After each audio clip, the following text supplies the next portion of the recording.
வணக்கம். நம்ம சேனலுக்கு ஒரு சப்ஸ்கிரைப் போட்டுக்கோங்க. அது இல்லாமல் இந்த படத்தோட ஸ்டோரி என்னன்னு பார்த்தோன்னா, விஜய் வந்து ஒரு ஜேம்ஸ் பாண்ட் மாதிரி ஒரு கேரக்டர்.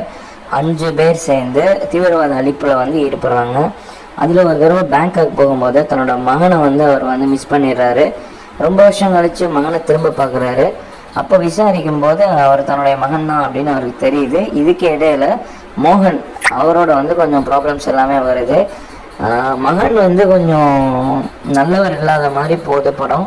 பட் பார்த்தீங்க அப்படின்னா அதுக்கப்புறமேட்டுக்கு தான் என்ன நடந்துச்சுன்னு நமக்கே தெரியுது. ரொம்ப ட்விஸ்ட்டாக போயிட்டே இருக்குது ஃபஸ்ட் ஹாஃப் ஃபுல்லாகவே. செகண்ட் ஹாஃப் பார்த்தீங்க அப்படின்னா அப்போ தான் ஒரு நேர்கோட்டில் வருது. ஏன்னா மகன் வளர்த்தது வந்து மோகன் தான். அவர் தான் வந்து மெயின் வில்லன். இதான் வந்து இந்த படத்தோட பெரிய சக்ஸஸாக இருக்கும். படத்தோட பிஜிஎம்ஸ் எல்லாமே சூப்பராக இருக்குது.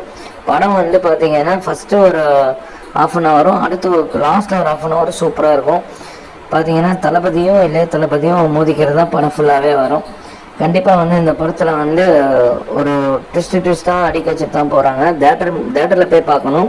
கண்டிப்பாக மிஸ் பண்ணாதீங்க. நன்றி, வணக்கம். மகனை வந்து திருத்தினாரா, இல்லை வில்லனை அழிச்சாரா, இல்லை அடுத்து என்ன நடந்துச்சு, அப்புறம் முக்கியமாக ட்ரைலரில் வர மாதிரி சென்னையில் குண்டு வச்சது எப்படி எடுத்தாங்க, அதெல்லாம் தான் அந்த படத்தோட கதை.